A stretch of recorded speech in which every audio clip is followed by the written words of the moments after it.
I inherited the old stone house on Merrow Lane after my parents passed, a place I'd only visited as a child for holidays. The rooms were filled with the smell of cedar and dust, the kind of smell that clings to memories and never quite lets go. In the hallway, above the grand staircase, hung a massive iron pendulum clock, its brass hands dulled by years, its glass face forever yellow. It had belonged to my grandparents, who claimed it never missed a beat, even when the power went out. The first night I moved in, I made a habit of turning the clock's winding key before bed, a ritual that felt more like a gesture of respect than necessity. At exactly midnight, the house fell silent, except for the soft rustle of wind through the cracked window. Then, 3 minutes later, the clock began to chime once, twice, 3 times, stopping on the hour hand at 3, the minute hand at 33. The pendulum swung, but the hour hand froze at 3.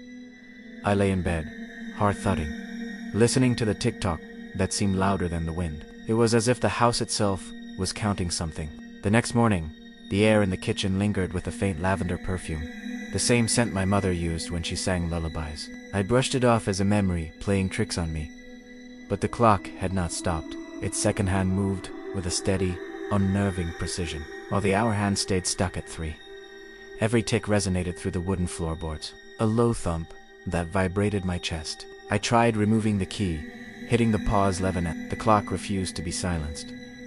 I began to notice other oddities. At 3:33 each night, the hallway lights would flicker in exact rhythm with the ticking, casting long, wavering shadows across the walls. A cold draft seeped through the cracks beneath the front door, carrying with it the distant sound of children's laughter, barely audible, like a memory of a playground far away. When I followed the sound, it seemed to emanate from nowhere, stopping the moment I turned a corner. My curiosity grew into unease, so I started digging through the town's archives. In a yellowed newspaper from 1972, I found a story about a devastating fire that swept through the Merrow Lane Manor. 2 children perished that night, their bodies never recovered. A local watchmaker named Silvio, who had been called in to repair the house's clock, disappeared during the blaze. The article included a grainy photograph of the very clock I now owned, its face surrounded by a halo of soot, and in the background, a faint silhouette of a child pressed against the glass, eyes wide and pleading. The next night, as the clock struck 3:33 again, the house grew colder. I could see my breath in the living room, a wispy fog that curled around the worn Persian rug. The ticking seemed to slow, then accelerate, like a gasp. From the darkness of the hallway, a voice, as thin as paper rustling, whispered, "Don't open the door." My skin prickled. I glanced at the front door. It was ajar, though I had locked it before going to sleep. The door frame trembled, the wood warping subtly, as if something behind it were pushing. I forced myself to confront it. I grabbed the heavy toolbox from the garage, stripped the clock from its wall mounting, and lifted the massive brass case.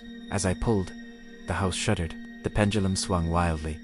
The ticking became a high-pitched scream that rattled the windows. A sudden wind slammed the shutters, and the faint laughter of children rose to a crescendo, mixing with the sound of a distant lullaby, my mother's song, but twisted, the notes descending in minor chords. The clock's back panel gave way, revealing a cavity filled with aged, brittle newspaper clippings, a tarnished pocket watch, and a small, leather-bound journal.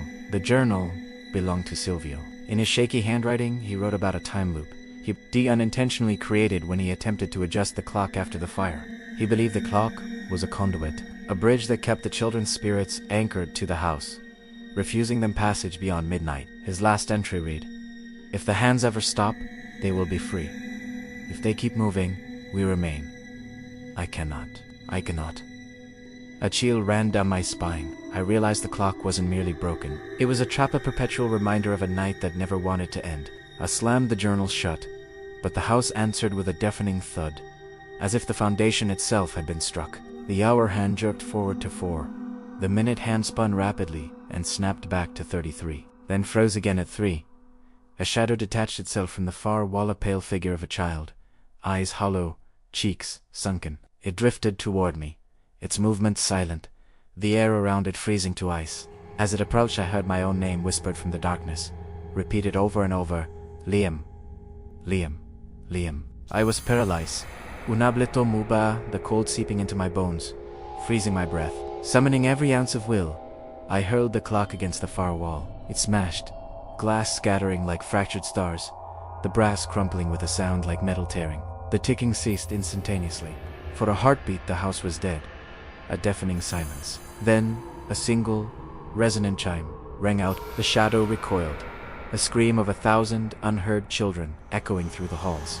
And then I fled the house that night, leaving behind the broken clock and the journal. The drive home was a blur of headlights and rain. As I turned onto the highway, the car radio flickered to a static-filled news bulletin. Fire today at the old Merrill Lane Manor. Authorities report extensive damage.